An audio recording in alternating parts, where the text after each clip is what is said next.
Ya, son las 8 de la mañana con 6 minutos, avanzamos en este ADN hoy, hablamos de seguridad, hablamos de migración, hablamos de lo que pasó este fin de año en la región metropolitana y en el resto del país, y para eso está con nosotros en este ADN hoy, inaugurando este año, inaugurando el 2025, el ministro subrogante del Interior y Seguridad Pública, Luis Cordero. Ministro, bienvenido. Buenos días. Muy buen día. Gracias por acompañarnos, pues felicidades. Igualmente. ¿Cómo pasó su año nuevo? Trabajando. ¿Cómo evalúa en materia de seguridad, en el área de su competencia, estos primeros días del 2025? Ya vamos a entrar al detalle respecto de todo lo que ha ocurrido, particularmente en materia de delincuencia, pero ¿cuál es su primer balance? El primer balance en relación a... estas fechas son fechas de eventos masivos, donde hay cierto riesgo. Por ejemplo, en la región metropolitana habían 14 eventos masivos autorizados, más los no autorizados, y eso generan aglomeraciones de personas y ciertos riesgos, y fue una noche muy tranquila en esos términos. Oye, noche tranquila, pero así todo, y lo estamos viendo en algunas imágenes de las pantallas de televisión que nos acompañan aquí en el estudio de ADN, se volvió a llenar de fuegos artificiales irregulares. Sí. Esto sabemos, ocurre en algunas celebraciones deportivas, dice no sé si es mitología popular, digamos, pero que cuando llega droga a determinadas poblaciones se avisa con fuegos artificiales, y pese a que la ley existe, que la prohibición existe, hay muchísima gente que esto lo sigue vulnerando. Y además de eso, y con incautaciones estos días... 15.000 unidades, claro, antes del feriado. Carabineros y el Ministerio Público en el contexto de una investigación. ¿Pero no hay gente que se ríe al final de la autoridad? Lo que pasa es que tenemos... Yo no sé si la expresión correcta es risa. Lo que sí es que hay un esfuerzo bien significativo por parte del Estado para efecto de limitar este tipo de contrabando. Creo que además es conveniente hacer un mensaje un poco más profundo en torno a los riesgos. Quiero recordar que la prohibición de la venta a granel de los fuegos artificiales tiene razones de salud pública finalmente, ¿no? Pero es un asunto respecto al cual el Estado tiene que mantener su posición bastante activa. De hecho, días previos a Año Nuevo, el Ministerio Público entregó los resultados de sus investigaciones, en el fondo. Ya, pero es un problema para la seguridad pública. Es un problema para... A ver, la prohibición de fuegos artificiales... En relación a cómo se cumple la norma. Sí, voy a hacer dos cosas que son distintas, en el fondo. La prohibición de fuegos artificiales tenía que ver con una razón de salud pública. Número de niños y personas quemadas. Sí, claro. Ya. Lo que pasa es que en general, ahora viene la dimensión de seguridad pública. Las prohibiciones tienden a generar mercados ilícitos, que es esencialmente lo que nosotros hoy día tenemos en la actualidad en una serie de cosas. Yo diría que es lo que pasa con drogas, es lo que pasa con contrabando en general. Uh-huh. Y esos mercados ilícitos son extremadamente rentables. Uh-huh. Y eso genera un problema de seguridad. Claro. De hecho, esos mercados ilícitos generan problemas de seguridad, entre otras cosas, porque hay distribuciones territoriales, que es en parte lo que explica la violencia que se ha utilizado en el último tiempo en el país. ¿Está fallando aduanas? ¿Está fallando más control? ¿Más multas? No, yo diría el régimen de responsabilidad penal en estos ámbitos. Yo creo que es uno de los grandes consensos que el país ha tenido entre el año 2023 y 2024. Está mejorando sus mecanismos de fiscalización. No es que esté fallando aduana. Yo creo que uno de los resultados y de las herencias que hemos tenido este tiempo es que el Estado logra resultados mucho más eficaces cuando hace trabajo integrado, en el fondo, ¿no? Eso implica que aduanas no puede trabajar solo, tiene que trabajar con las policías, que las policías requieren también al servicio de impuestos internos para poder hacer ese tipo de fiscalización. Lo voy a plantear en términos sencillos. El desafío que tiene el país luego, sobre todo la legislación reciente que ha aprobado, no es solo perseguir el contrabando en concreto o mercados ilícitos respecto de los bienes que se transan en el mercado, sino que es derechamente desbaratar las organizaciones financieras y patrimoniales que están detrás de ellas.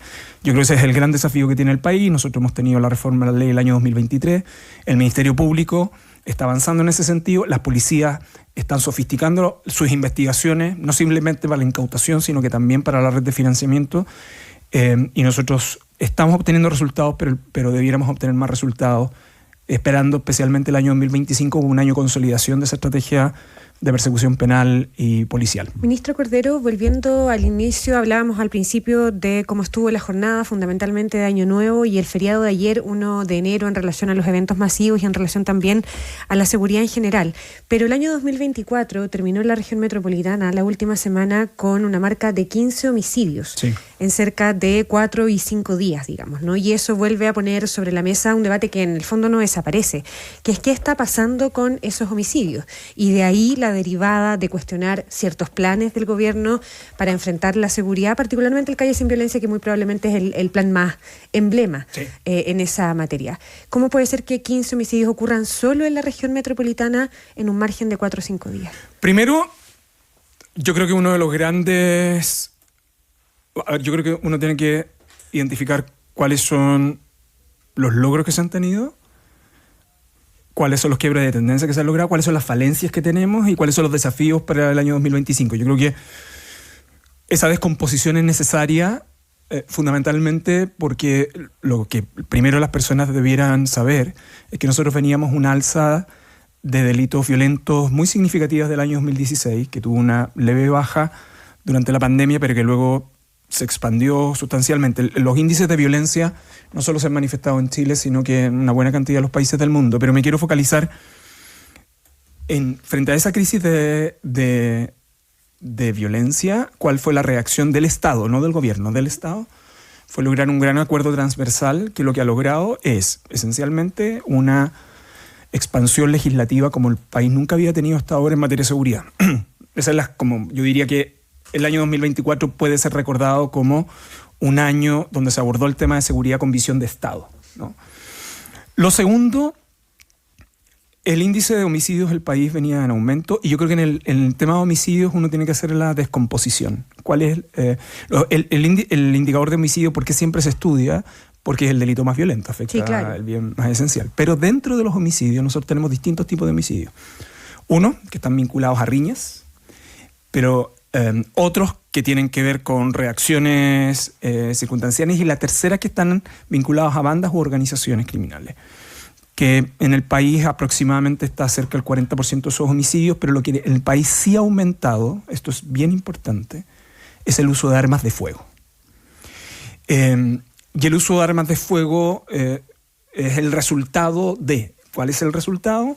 El resultado es que tenemos un conjunto de mercados ilícitos. El caso de microtráfico sería quizás el más emblemático en la región metropolitana, que está caracterizado tanto en la zona norte como en la zona sur por bandas nacionales y que además tienen disputas de territorio. Eso es esencialmente, cuando uno tiene esa caracterización, es más o menos lo que se ha estado abordando, que es la evidencia que tiene el Estado hasta ahora y en la manera en que se ha ido abordando. Ahora, entremos en las falencias, ministro. Porque... es que desde el punto de vista de las cosas que se han avanzado. Además de la legislación, además de la creación del Ministerio de Seguridad, que yo creo que es la implementación del 2025, una de las cosas significativas ha sido tratar de perfeccionar la persecución penal, no solo desde el punto de vista de la legislación, sino que también de los medios. Ahí están los grupos ECO, en el fondo, ¿no? Que es un financiamiento desde el Ministerio del Interior hacia el Ministerio Público, con el propósito de tener atención inmediata frente a homicidios ante delitos que ya han ocurrido, digamos, ¿no? O sea, la Fiscalía ha avanzado esa persecución. Lo que pasa es que la persecución penal es bien relevante. El punto es que las personas dicen, bueno, de todas maneras hubo 15 homicidios en la región metropolitana en 5 días. Si me permite seguir. Claro que es finito. Lo que pasa es que luego, ¿qué características tienen los homicidios que han ocurrido y que están vinculadas a organizaciones criminales estos días? Tienen que ver con disputa de territorio. Uh-huh. Voy a ejemplificar en el caso de La Vega, porque creo que La Vega es un buen ejemplo. ¿Sí? Lo que nosotros tenemos hoy día es información de intervención, ya no de comunas, sino que de barrios o sectores. ¿Y eso es el Calle Sin Violencia? Lo que pasa es que Calle Sin Violencia ha permitido ir sofisticando los lugares de intervención. ¿Ya? La Vega es un buen ejemplo que tiene 3 municipios. Tiene Independencia, Recoleta y Santiago. Es un lugar donde existía un servicio permanente de carabineros. Y es respecto del cual ha existido irrupciones sistemáticas por parte tanto de carabineros como de la Policía de Investigaciones respecto de determinados homicidios que ocurren en esa zona. ¿Cuál es la característica hoy día de los homicidios que están ocurriendo ahí? Una disputa territorial de bandas. ¿Cuál es la falencia? O sea, ¿cuál es entonces los mecanismos de corregir? Pese a todo eso que está hecho ahí, es que las intervenciones tienen que ser mucho más focalizadas, ¿no? Y esas focalizaciones suponen, entre otras, los trabajos de inteligencia que para determinados sectores se están haciendo con intervenciones un poco más específicas en esos ámbitos. ¿Y eso es lo que usted ha planteado como modificaciones o avances o adaptaciones del plan Calle Civil? Sí. Hacia allá apunta, porque en los últimos días se dijo que se iba a esperar el consolidado de homicidios del año 2024 para dar cuenta de qué se va a tratar. No, lo que pasa es que el consolidado es relevante para efectos de mostrar cómo se ha ido deteniendo y quebrando la tendencia al alza, que es una de las cosas que el país tenía que hacer. Lo segundo tiene que ver con los tres ámbitos. Uno, la estrategia de persecución criminal, que es la que se está viendo con el Ministerio Público, un poco lo que ya he conversado. La segunda tiene que ver con las estrategias policiales. Y las estrategias policiales apuntan a patrullajes selectivos y focalizados en ámbitos muy específicos. Nosotros, si tomamos los datos del 2022, 2023 y 2024, más o menos en la región metropolitana nos vamos a encontrar con aproximadamente 15 lugares recurrentes. ¿Ha existido intervención policial ahí? Ha existido intervención policial. Lo que necesitamos es una intervención policial algo distinta. Están trabajando los servicios levantándose inteligencia prospectiva entre las organizaciones estatales. La respuesta es sí, porque aquí pasa una cosa que es bien paradójica, ¿no? Y es que uno lee expertos, columnistas y en la prensa, que me parece muy legítimo, sobre la base de cosas que hay que hacer sin preguntarse si se están haciendo. Y la paradoja en materia de seguridad es que hay muchas cosas que el Estado está haciendo, pero que no puede entregar por detalles por razones obvias. Pero de acuerdo a las cifras uno podría decir, ya, si se está haciendo, ¿está dando los resultados que debiera dar? Desde el punto de vista de la tendencia, el resultado sí. El desafío que tiene el país para el año 2025 son dos. Es despolitizar la seguridad, y eso tiene que ver con la creación del Ministerio de Seguridad. Y segundo, al tener un ministerio sectorial, los indicadores de desempeño tienen que estar muy focalizados. Y el desafío que tiene el país para el año 2025 ya no es detener la tendencia al alza, que es lo que ha hecho estos 2 últimos años, sino que derechamente comenzar su disminución. Pero, ministro Cordero, ¿usted mide la tendencia o este quiebre de tendencia en número de delitos? Porque quienes también lo están viendo en las características de cada delito, al punto de que incluso gente desde el oficialismo da cuenta de un gobierno que estaría sobrepasado en materia de seguridad, hasta declaraciones como las de José Antonio Kast, que dicen que este gobierno, el gobierno de Boric, se ha convertido en el gobierno más sangriento de las últimas 3 décadas. Ya, la última me parece que es una... Primero, si vamos a discutir técnicamente, discutamos con datos, no con percepciones. Y segundo lugar, con lo que está sucediendo concretamente en las comunas, en los barrios. La declaración a la cual usted hace referencia, una declaración de respecto de la cual yo me hice cargo días atrás, yo creo que hay 2 maneras de abordar esto. Una, como el país lo ha hecho, el Ejecutivo y el Congreso lo ha hecho, y es lograr grandes acuerdos en materia de seguridad, y eso significa generar un régimen institucional para obtener resultados y transmitirle tranquilidad a las personas. Y 2, que esa declaración se basa en antecedentes de homicidios que él entregó en relación a la administración del presidente Piñera, que son falsos. Entonces, si vamos a discutir con datos, discutamos con datos de verdad. Eso. Segundo, en relación a lo que ha sucedido, sí el país lo que ha tenido, y esto es la tendencia que venía mostrando sobre el 2016, no solo el alza de homicidios, por eso la focalización en homicidios es tan relevante, sino que la violencia de los mismos. Eso es cierto. Y en segundo lugar, un factor que es muy determinante para eso es intervenir el mercado de las armas. Y por eso, dentro de la política del último año, se ha fijado, el presidente de la República fijó un plan de fiscalización de armas, pero para que ustedes tengan órdenes de magnitud. Hasta antes de esto, el año 2024 se cumplió con creces la meta que fijó el presidente, que era fiscalizar el 10% de las armas inscritas, pero hasta antes de eso estamos fiscalizando el 2.2% de las armas inscritas. Con los datos del 2023 ya vamos a tener los datos del 2024, pero solo con los datos del 2023 de las armas incautadas, a propósito de procedimientos policiales, el 50% de esas armas estaba legalmente inscrita. Entonces, tenemos un tema en torno al mercado de las armas, un mercado, de hecho, asociado a armas inscritas, que tiene mercados secundarios de arriendo, y por eso la fiscalización en armas es tan relevante.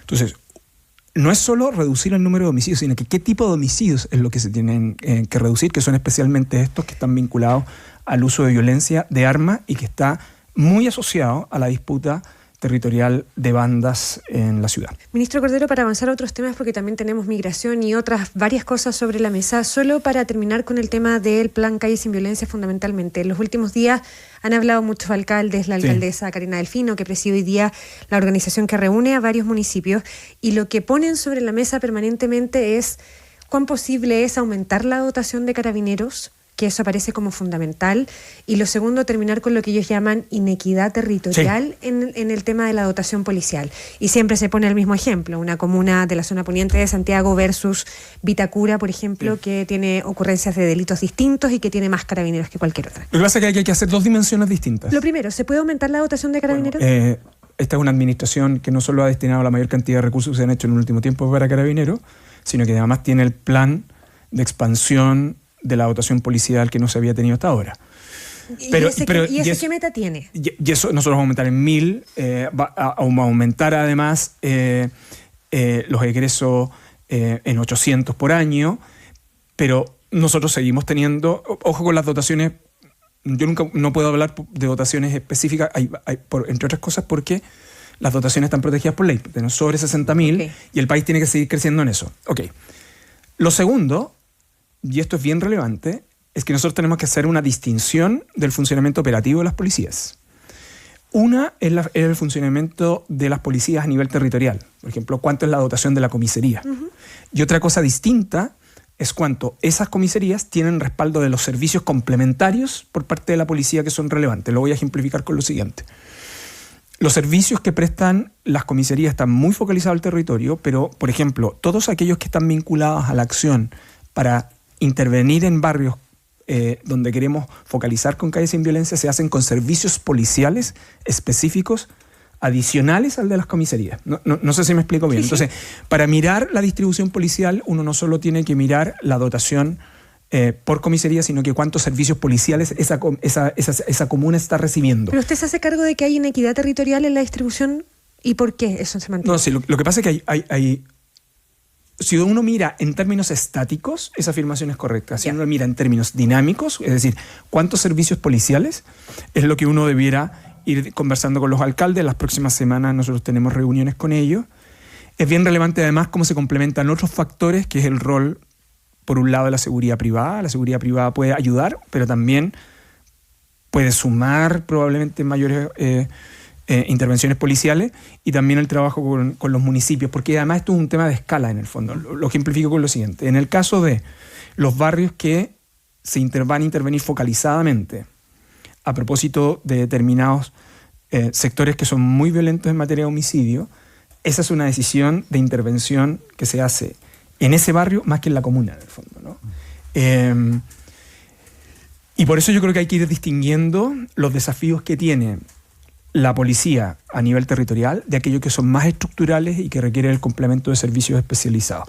Pero eso es un diálogo permanente con los alcaldes, por cierto. Ministro Cordero, yo sé que esto es materia de debate desde el comienzo, pero hay mucha gente que sigue vinculando inseguridad con migración. Y hemos conocido en las últimas horas este informe del INE que da cuenta de prácticamente 2 millones de extranjeros viviendo en nuestro país, un aumento de casi el 50% desde el año 2018, 46,8%. Y desde el sector político, una vez más, hay declaraciones como la de la senadora Bensberger, que dice que acá estamos a las puertas de un perdonazo a muchas de estas personas que ingresaron irregularmente a nuestro país. ¿Se está a puertas de un perdonazo a migrantes? No, en absoluto. Y yo creo que así como en materia de seguridad, a rato se ocupa la estrategia del temor. Y yo lo he dicho, ocupar la estrategia del temor como mecanismo de adhesión política creo que es ser de las formas más perversas de lograr adhesión política, porque se basa en la angustia de las personas. ¿Y en un año electoral usted cree que en un año electoral eso es especialmente complejo? Y yo en eso llamo la responsabilidad de los actores políticos. En materia de migración, la estrategia es distinta, que es la estrategia del rechazo. Yo simplemente en esto, la pregunta es la siguiente. Los datos que se entregaron son datos que están vinculados al INE. Es información estadística poblacional, y la pregunta que uno debiera hacerse es mejor conocer o hacernos los lesos con esa información. Claro, y yo creo que es mejor conocer. Eso es lo primero. Hay parlamentarios, perdón, ministro, que decían que aquí se había contabilizado por primera vez también a migrantes en condición irregular. Sí. Y eso era como validar una condición que se quiere rechazar y que se quiere normalizar, digamos, es que eso yo creo que es un profundo error. O sea, esa manera de ver las cosas es una simplificación, creo que una cierta deslealtad con la discusión pública. Yo creo que no incorporar a las personas que están en condición irregular en términos de estadísticas poblacionales, a eso me estoy refiriendo, sí, claro, es en el fondo engañar a los chilenos. Porque es decir, esas personas no existen cuando existen. Desde el punto de vista de seguridad, es clave saber de qué universos estamos hablando. Y tercero, solo recordar que este es un dilema permanente que ha tenido el Estado de Chile en el último tiempo. La segunda administración del presidente Piñera lo que hizo es que regularizó en 2 periodos más de 300.000 personas. Entonces, esto es relevante desde el punto de vista, esto a propósito de lo que dijo el gobierno y lo que anunció el gobierno, particularmente yo, porque se estaba estudiando un mecanismo de regularización para las personas empadronadas, que son un universo de 182.000 personas. Porque esencialmente, en materia de seguridad, el país tiene que saber quiénes son y dónde están. Ese es el punto que es clave. En lo demás, el argumento del perdonazo, del aumento de la delincuencia, etcétera, etcétera, es un libreto relativamente conocido y que está relativamente estandarizado en distintos países del mundo. Si yo tomo pero por los datos que usted maneja, ministro, ¿hay una relación entre el aumento de la delincuencia y sobre todo de delitos más violentos con el aumento de migrantes? No.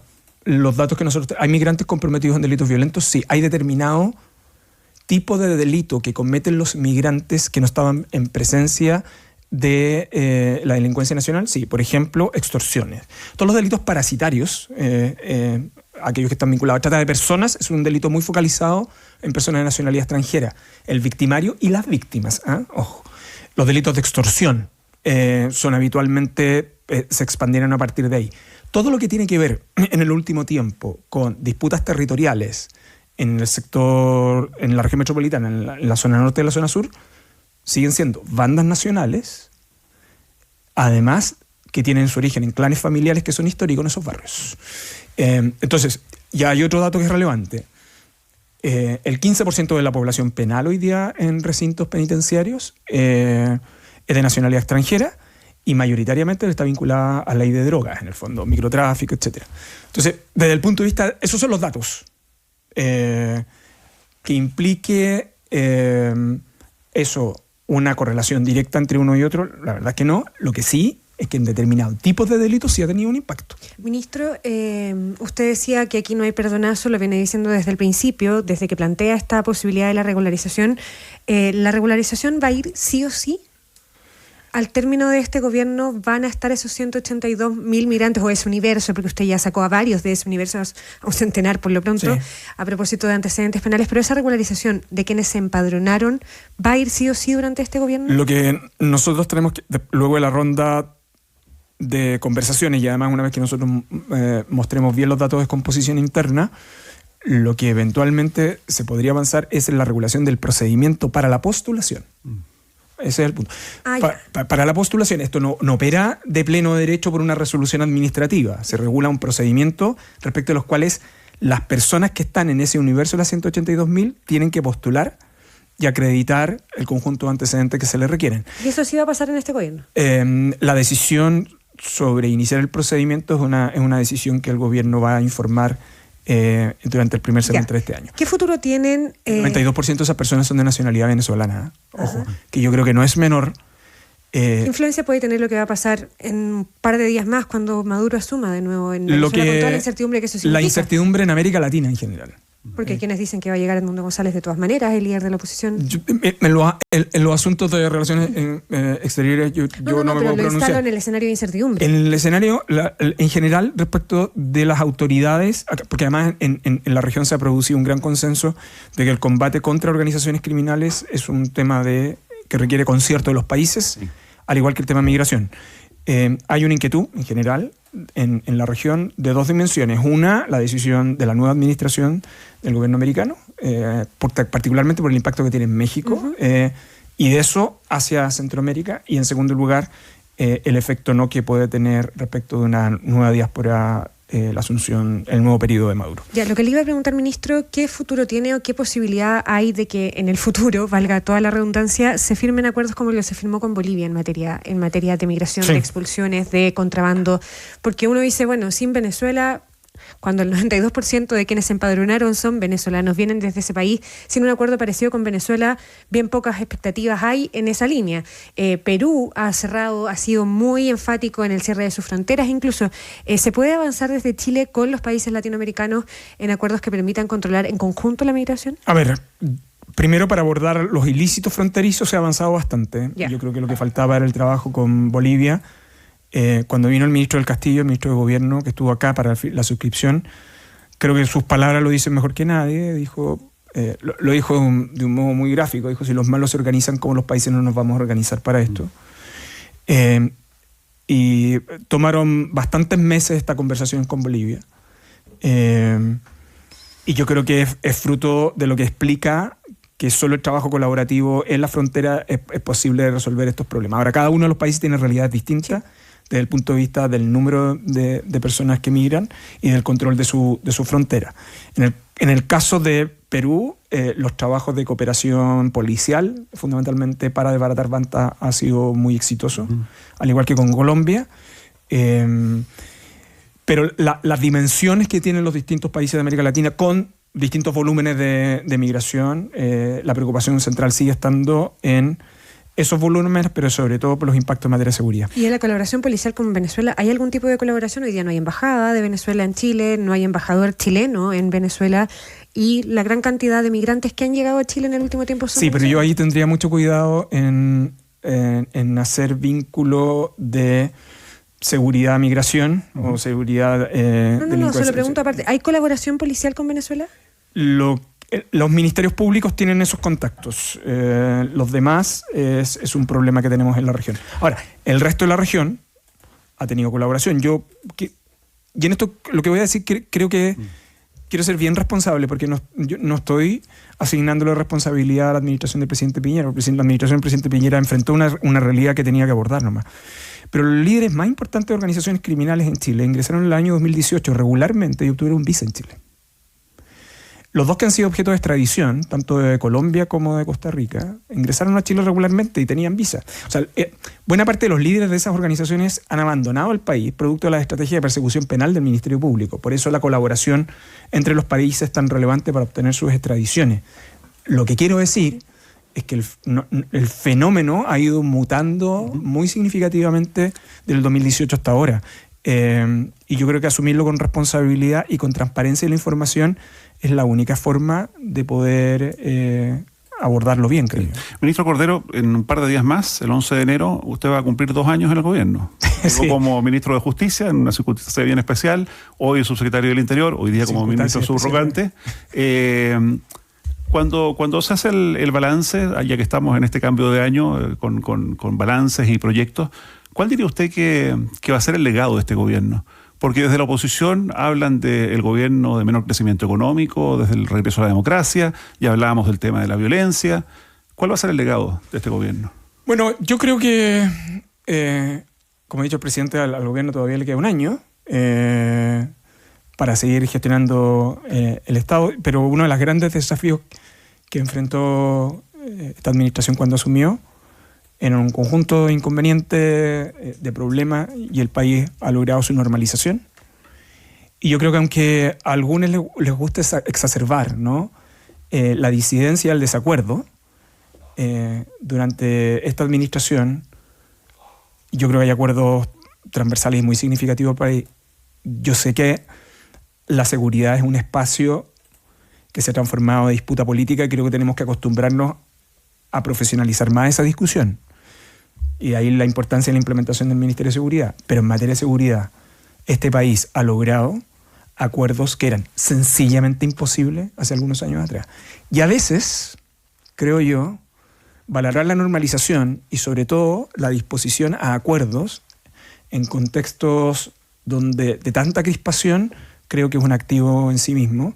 Y yo creo que en eso el liderazgo del presidente y la instrucción que le ha dado a sus ministros y ministras ha sido clave. ¿Más difícil ser subsecretario del Interior o ministro de Justicia?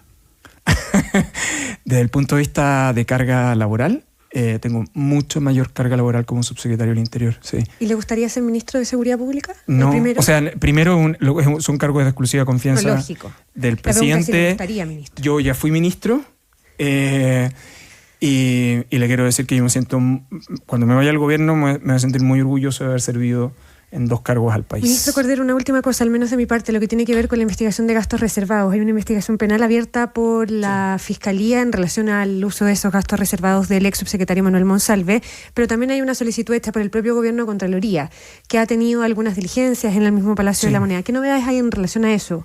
¿Eso tiene plazos? Porque... Claro, lo penal va por un carril, la Fiscalía está evaluando si formaliza también a Monsalve por esa arista, pero ¿qué pasa con lo administrativo? En lo administrativo, a ver, primero el gobierno ha sido bien transparente desde el inicio en entregar toda esta información, se la entregó al Ministerio Público. A mí cuando me formularon una pregunta estando en el Congreso, y también fui muy transparente de lo que estábamos haciendo en esa evaluación, a la Contraloría. Hay 2 dimensiones que está haciendo la Contraloría. Uno es el sumario administrativo, que está a cargo de ella, y la segunda es lo que se denomina como el arqueo de gastos reservados, que al final es una mini auditoría o una auditoría en propiedad al proceso de cierre de gastos reservados de la administración del periodo del ex subsecretario Monsalve. Por cierto, como usted dice, uno al camino al Ministerio Público respecto de las avances de Contraloría son 2 distintos. Uno, el sumario probablemente va a seguir tomando un tiempo, y en relación al informe de auditoría de gastos reservados, que es fundamentalmente procedimental, nosotros esperamos tener noticias antes del mes de marzo. ¿Usted como subsecretario, un poquito más de 2 meses en el cargo, ha tenido que usar gastos reservados? No, ni tampoco he requerido remesas para gastos reservados. ¿Y a usted le parece que basta con que la sospecha crezca desde el lugar en que Monsalve andaba con efectivo, que pagaba el hotel con efectivo, para el uso de esos gastos reservados? No, porque, a ver, lo que yo lo he dicho con anterioridad, el Ejecutivo no tiene ningún indicio de uso indebido, pero la particularidad de las rendiciones de gastos reservados requiere de indagaciones y antecedentes para determinar su uso indebido, que yo creo que las herramientas más eficaces para evaluar eso están en el orden penal, no en el orden administrativo, entre otros porque ahí hay medidas intrusivas que ni en el orden administrativo ni la Contraloría pueden realizar. Así que yo creo que desde la perspectiva de la determinación o no de uso indebido de gastos reservados, creo que es más bien la información que pueda recopilar el Ministerio Público lo que va a ser la útil. Ya pues, ministro subrogante del Interior, Luis Cordero, hasta mañana, ¿no? ¿Mañana regresa la ministra toda? Mañana regresa como vicepresidente de la República. Si es que viaja el presidente al Polo Sur. Sí. Ya pues, muchísimas gracias por acompañarnos en ADN. Muy bien, muchas gracias. Feliz